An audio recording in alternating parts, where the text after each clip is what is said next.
मेरा नाम डॉक्टर मोहम्मद मुजीब खान है। मैं इन्फेक्शियस डिजीज़ स्पेशलिस्ट हूँ और रावलपिंडी मेडिकल यूनिवर्सिटी में एसोसिएट प्रोफेसर हूँ डिपार्टमेंट ऑफ इन्फेक्शियस डिजीज़ का। हम आज डेंगू बुखार के बारे में कुछ बात करेंगे। डेंगू बुखार या जिसे अंग्रेज़ी में डेंगू फीवर कहा जाता है, एक मुतअद्दी बीमारी है जो वायरस के ज़रिए फैलती है। इस वायरस को डेंगू वायरस कहा जाता है। ये मुतअद्दी बीमारी आम तौर पे मच्छरों के ज़रिए एक मरीज से दूसरे मरीज में मुंतकिल होती है। ये बीमारी आम तौर पे साल में 2 दफ़ा ज़्यादा तेज़ी के साथ, शिद्दत के साथ नमूदार होती है। एक तो अप्रैल मई के महीने में और दूसरा अगस्त, सितंबर, अक्टूबर, और ये आहिस्ता आहिस्ता फिर नवंबर में किसी हद तक टेम्परेचर कम होने के साथ साथ ख़त्म हो जाए। इस बीमारी में आम तौर पे मरीज को तेज़ शिद्दत का बुखार होता है, बहुत शिद्दत के साथ सर दर्द होता है, उल्टियाँ आती हैं, कई दफ़ा ज़ुकाम की या फ्लू लाइक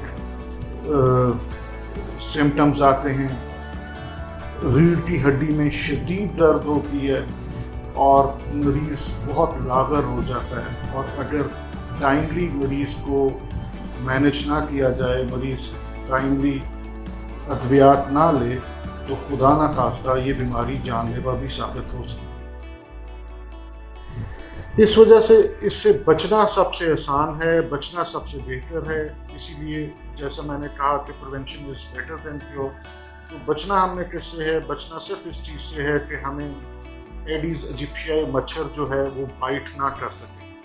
2 बड़े तरीके हैं। नंबर 1 तो ये कि मच्छर की अफजाइश को रोका जाए, मच्छर को पैदा ही ना होने दिया जाए।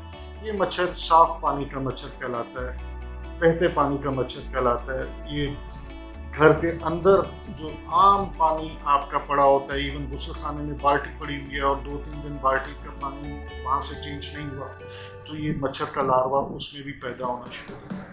तो अगर हम अपने घर की तरफ ही देखें तो घर में इतनी ज़्यादा एडीज एजिप्टियाई मच्छर की अफजाइश की जगह मौजूद हैं कि हमें सफाई अपने घर से करने की ज़रूरत है। दूसरी चीज़ ये है कि अगर मच्छर मौजूद है तो उससे अपने आप को बचा लें। सबसे बड़ी चीज़ तो ये है कि ऐसे कपड़े इस्तेमाल किए जाएँ कि हमारे जिस्म का कोई हिस्सा जो है वो नंगा ना हो। मतलब आप फुल स्लीव पूरी आस्तीनों वाली कमीज पहने, ऐसे ट्राउजर्स पहने, ऐसी पैंटें शलवारें पहने जो घुटनों से नीचे तक हों, कोई हिस्सा भी ऐसा ना हो, एक्सपोज ना हो जहाँ मच्छर बाइट कर। दूसरे नंबर पे ऐसे मच्छर एंटी रिपेलेंट्स मौजूद हैं मच्छर को दूर करने के लिए, जिसमें इलेक्ट्रिक कॉइल्स हैं, इलेक्ट्रिक लैंप्स हैं, उसके अलावा स्प्रेस हैं।